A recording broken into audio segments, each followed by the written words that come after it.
that Khorasan is that territory which extends from northwest Pakistan, the Pathan belt, northeast Iran, the whole of Afghanistan, and the territory north of Afghanistan. But clearly Afghanistan is in the heart of Khorasan. No. This territory has one thing distinctive about it, that Europe could never colonize the heart of Khorasan. The British tried when Britain was the ruling state in the world, and the British failed. And then the Russians tried when they had the superpower, the Soviet Union. And after 12 years, the Russians failed. And guess who is trying now? Yes. The war in Khorasan has just begun, Mr. Bush. It has just begun. On that day, when Islam liberates Afghanistan, I believe it is that army which will be unstoppable until it reaches Jerusalem.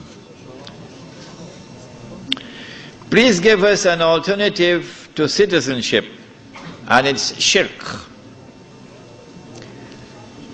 I want to confess to you the limitations of my thought,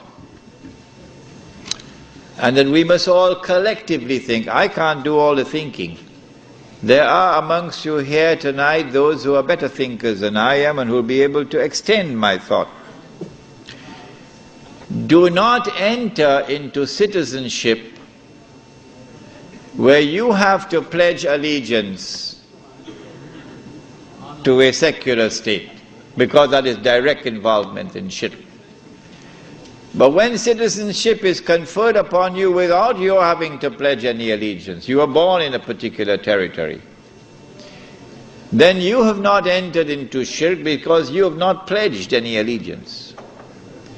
And in that territory and elsewhere in the world, you make it plain and clear for everybody down here and everybody up there to hear: I do not recognize the sovereignty of that state.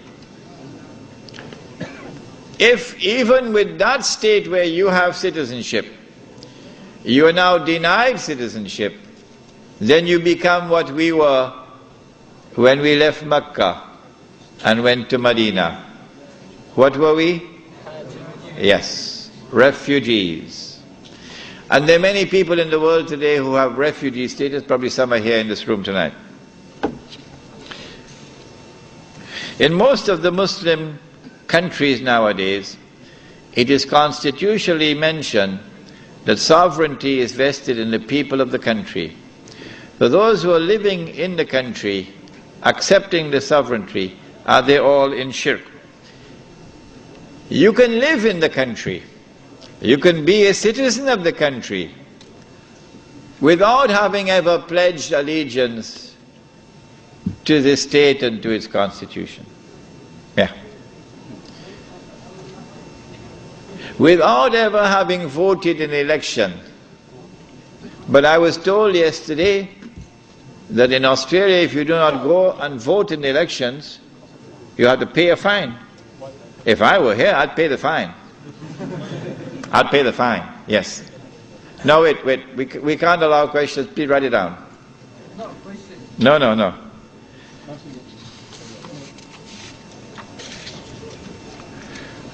When does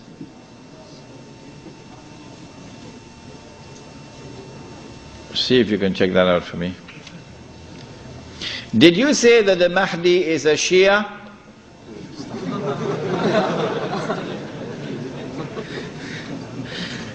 No, I said that the Mahdi will leave Medina. No, I didn't say that. The Prophet said that, alayhi salatu wasalam. The Mahdi would leave Medina and hurry towards Mecca. And the hadith was that the people of Mecca would come out to him and force him to accept the bay'ah. And he would accept the bay'ah at the Kaaba and proclaim himself to be the Mahdi. I then went on to say that Makkah has never been a Shia city. Never, in all history. And Makkah is not going to become a Shia city. And Makkah will not go out to a Shia to force him to accept the bay'ah. To believe in that, you should live on the moon.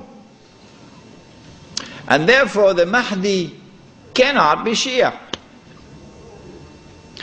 When the Mahdi proclaims himself to be Mahdi, those amongst the Shia who accept him and follow him are our brothers in faith and will fight with us side by side, shoulder to shoulder, in liberating the Holy Land.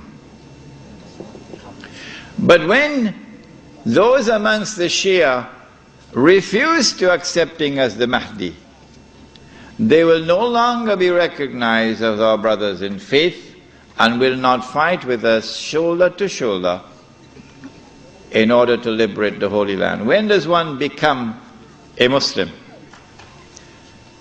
One can be a Muslim in your heart, but we don't know it. So if you die, we can't bury you. No.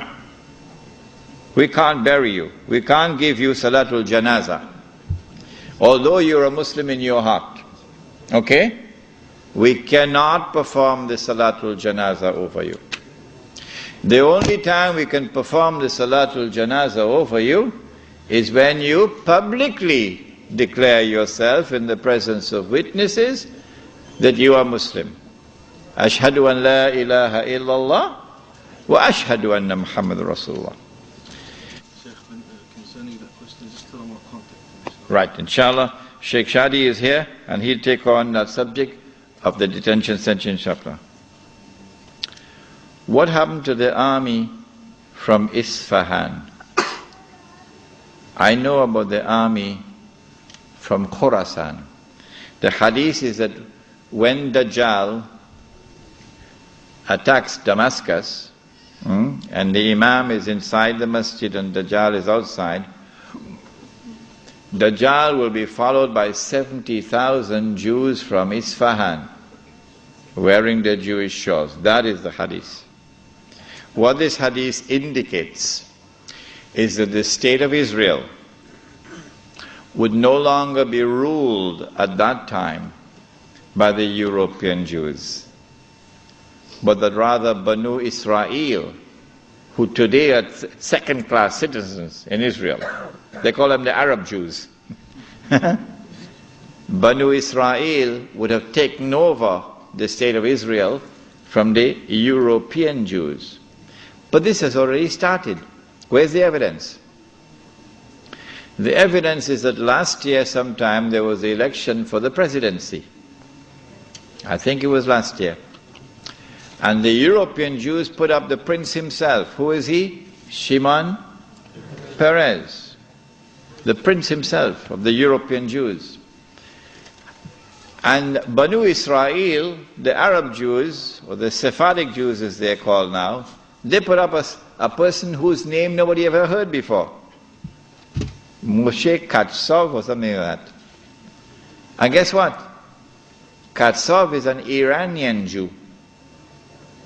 And he defeated Shimon Peres, and he's now the president of the state of Israel.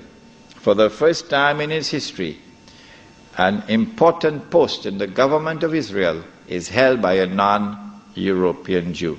It's the beginning of the process which will eventually fulfill this hadith, that Dajjal will be followed by 70,000 Jews from Isfahan wearing their Jewish shawls.